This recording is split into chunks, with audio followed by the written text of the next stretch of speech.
Okay, in our breaking story today, the much anticipated interview between the House Committee on Oversight and Accountability and convicted co conspirator to Jeffrey Epstein, Ghislaine Maxwell. Well, it went about as well as Kid Rock's halftime show last night.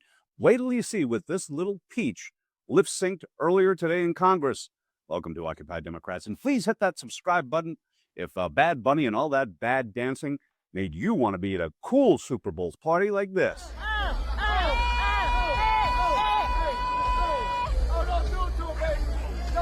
Hey, Jagger, glad you're here. That looked like a lot of fun, didn't it? Well, we got a lot to cover today from Washington as Ghislaine Maxwell's anticipated testimony in front of the House Committee on Oversight and Accountability, well, that was scheduled for this morning. At the same time, the Department of Justice has provided unredacted access to the Epstein files for any member of Congress for a limited time.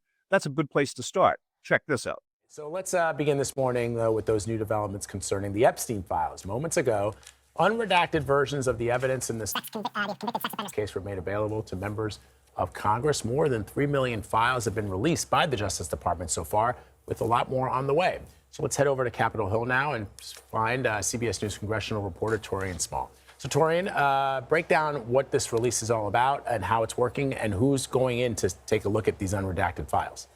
Yeah, Vlad, so what we know is that the Department of Justice is allowing lawmakers to take a look at those unredacted files per their request. So if a lawmaker asks to get viewing to this, they have about a 24-hour window that the DOJ would allow them to come in and take a look at these files. This comes as many lawmakers across the aisle express their discomfort with the Trump administration slow-walking the release of these Epstein files as part of a law that they passed. This was a bipartisan law that stemmed from a discharge petition from two main players, really. It was Democrats, of course, but Thomas Massie of Kentucky, that Republican lawmaker, libertarian, who's faced the ire of the president for this, and other Republicans like Nancy Mace. So now we're seeing that after the release, some redacted versions, not necessarily following the timeline of the law, they now have the opportunity, as you could see from Thomas Massie's post to Truth or to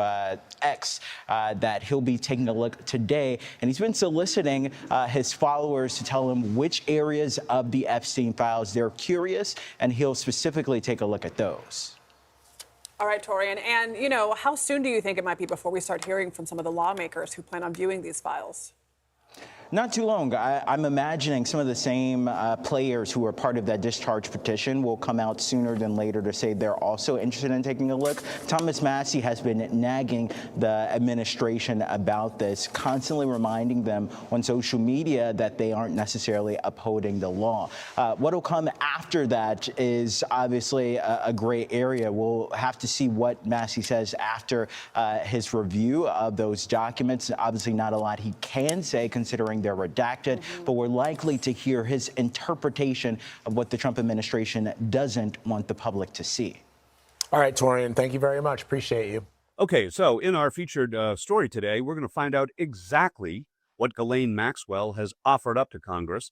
Now, before we run the latest video regarding that, let's put it all into context. And in case you missed it last night from the Super Bowl, well, this PSA really hits hard. These are the very brave victims of crimes committed by Epstein, Maxwell, and all of their unsavory freak friends and contemptible colleagues. Check it out.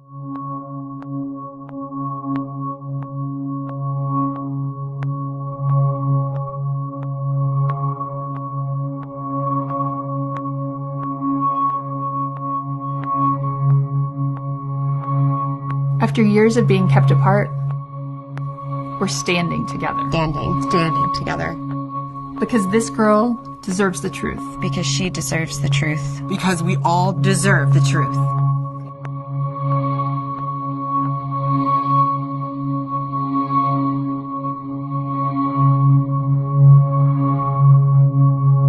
Okay, let's take you to our featured story of the day, as Ghislaine Maxwell was due to testify this morning in front of the House Committee on Oversight and Accountability, where she apparently, well, took a page out of Kid Rock's Turning Point USA halftime debacle and lip-synced I Plead the Fifth. The Republican chairman of the House Oversight Committee, James Comer, has emerged from that hearing and informed all of us that Ghislaine Maxwell has decided to take the Fifth Amendment and refuse to answer any questions. Listen to what he's saying.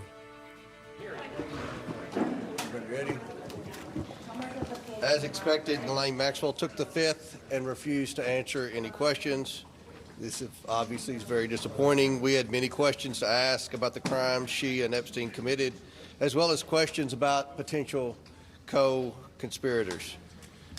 We sincerely want to get to the truth for the American people and justice for the survivors. That's what this investigation is about. But do you have anything to add, Andy?